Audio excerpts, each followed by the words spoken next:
Hi there, welcome to my channel. So today I'm going to show you how I took this t-shirt, which is one of my favorite t-shirts fit-wise, and I'm going to turn it into a sewing pattern without cutting it apart.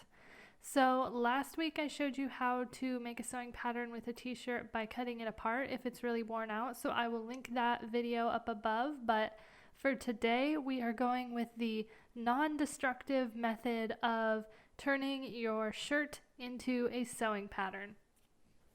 Okay, so to start out, I've got my pattern paper here. I've cut a piece of pattern paper for this, and I get my pattern paper by the roll or by the bolt from Amazon, in case you are wondering.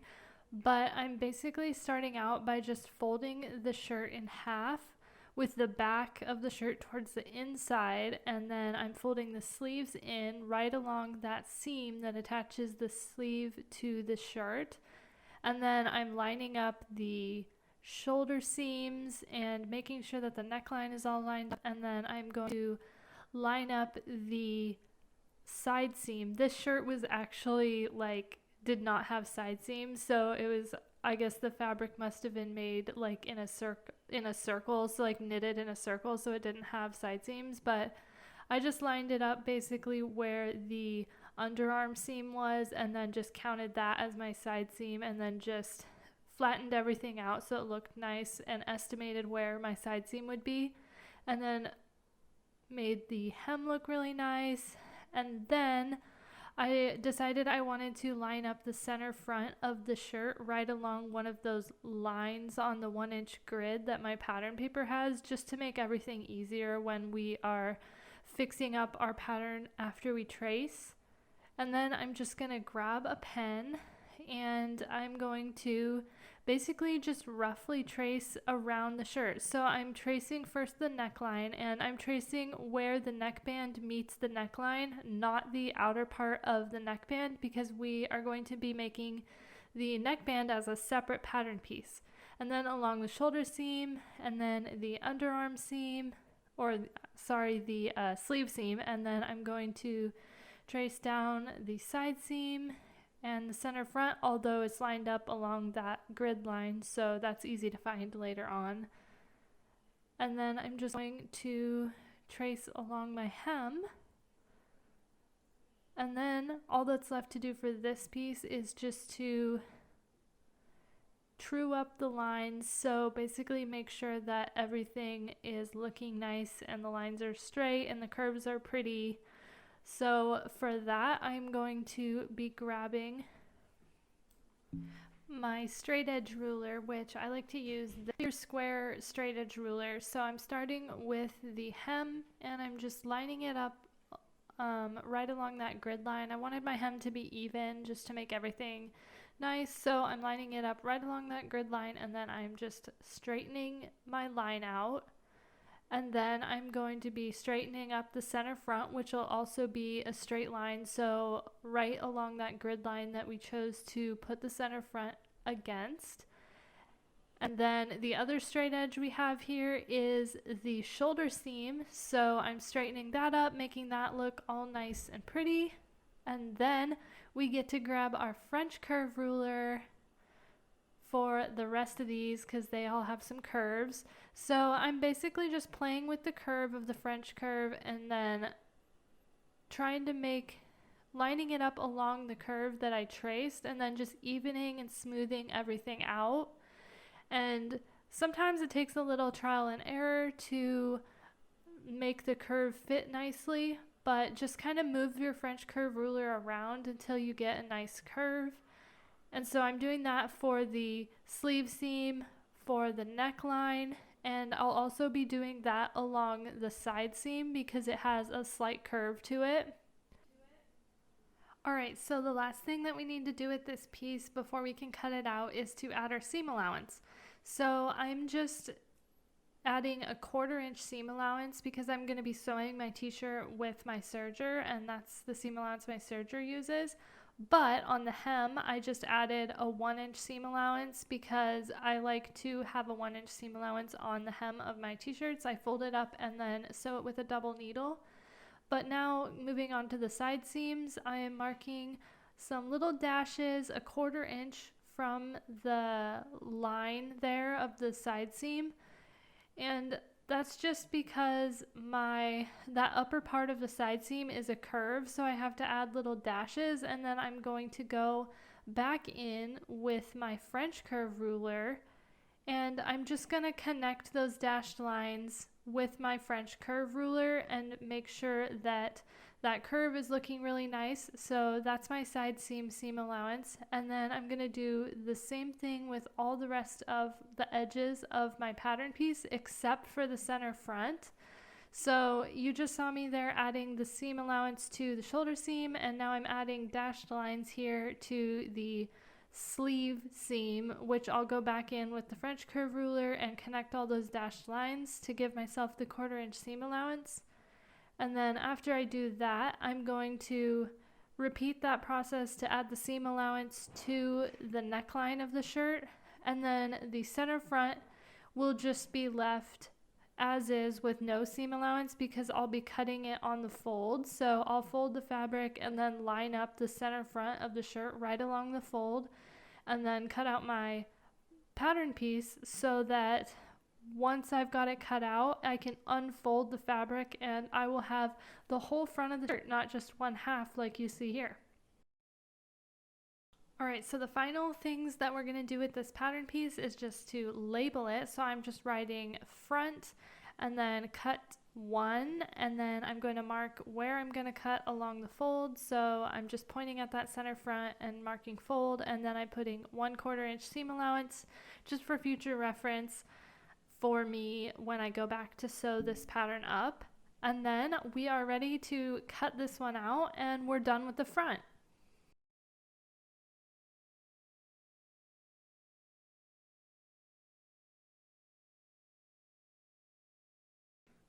Alright, now moving on to the back of the shirt, I've got another piece of pattern paper here, and I'm just going to grab my shirt, and then instead of folding it towards the front like we had done before, I'm going to fold it with the front on the inside so that the back of the shirt is on the outside.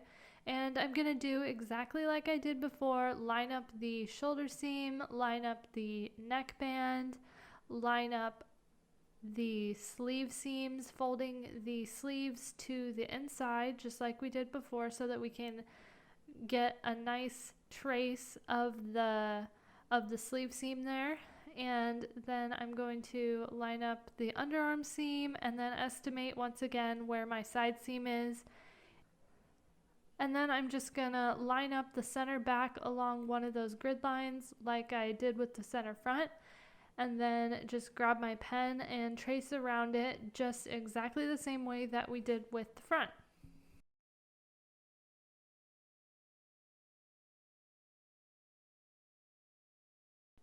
Alright, so this is literally exactly the same as with the front, where I'm just darkening my lines first because my pen was kind of running out of ink, so I wanted to make sure that you could see the lines.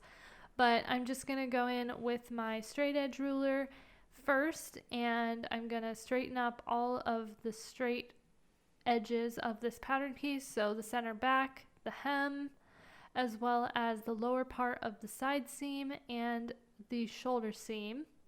And then I'm going to use my French curved ruler, and I'm going to smooth out the curves of the armhole, the side seam, and the neck hole.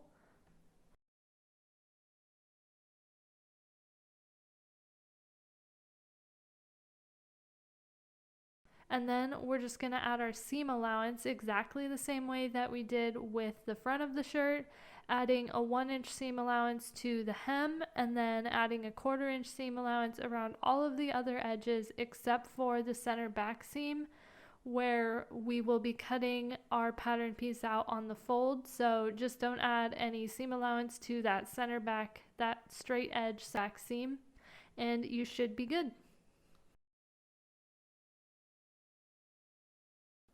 And I had to tape a little bit of pattern paper onto the bottom of my pattern piece because I hadn't left enough room to add my entire 1 inch seam allowance onto the bottom of the shirt. So that's what I'm doing here. I'm just taping a piece onto the bottom of my pattern paper so that I can add my 1-inch seam allowance to the hem of my pattern piece. And we're pretty much done with this pattern piece now. All I'm doing is labeling it just like I did with the front, labeling it back this time, saying cut 1, marking that I'm going to be cutting it onto that fold, and then I'm just going to cut it out with my scissors, and then we're done with the back. All we have left is the sleeve and the neckband. Okay, so I'm going to be starting with the sleeve. So I have another piece of pattern paper here, which again should have been bigger because I end up having to tape a little bit onto it in order to get my 1-inch hem allowance. But I'm just laying the shirt with the sleeve on that pattern paper, and then my sleeve for this shirt was pretty much identical on the front and the back, so I'm just folding it, so I'm just laying it so that just the front is up, and then I'm just gonna trace this half of the sleeve, and then we'll just cut it on the fold with that upper shoulder part on the fold. So I'm tracing the underarm seam along the hem edge of the sleeve, along the upper shoulder edge, and then I'm just gonna gently pull it out of the way and then trace underneath the sleeve, going as close to along that seam as I can in order to get the seam where the sleeve attaches to the shirt. And then I'm just darkening my markings again so that you can see it better. And you can see I'm definitely going to have to add some more paper on in order to add my 1-inch hem allowance. But now I'm just straightening out my lines there. That one is going to be a straight line. The underarm seam is going to be a curve, which I'm fixing up with my French curve ruler. And I originally was like smoothing out the upper arm seam with my French curve ruler because I wasn't really thinking straight. And then I realized that I'm going to need to actually have that be straight because I'm going to be cutting it on the fold. So after I smooth out the seam where the sleeve attaches to the shirt here, I end up going back in with my straight edge ruler and straightening out that seam at the top of the sleeve there where I'm going to be cutting it on the fold.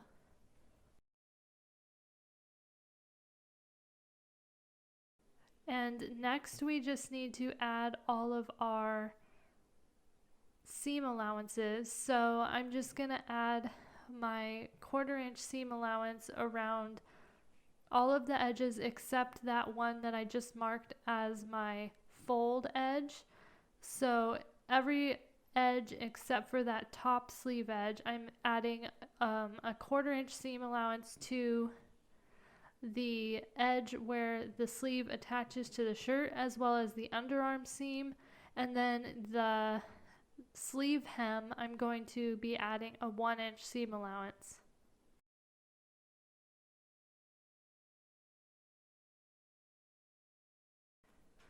Alright, so the last pattern piece that we have to make is our neckband. So the first thing we're going to need to do for this is grab our front and back pattern pieces that we just made, and I'm going to be measuring the neckline of these two pieces. So I'm just writing on this little sticky note back and front, and then I'm going to first measure the front neckline, and I'm just measuring along the actual stitching line, so the inner line that we have in pen there, not along the outer edge where the seam allowance is.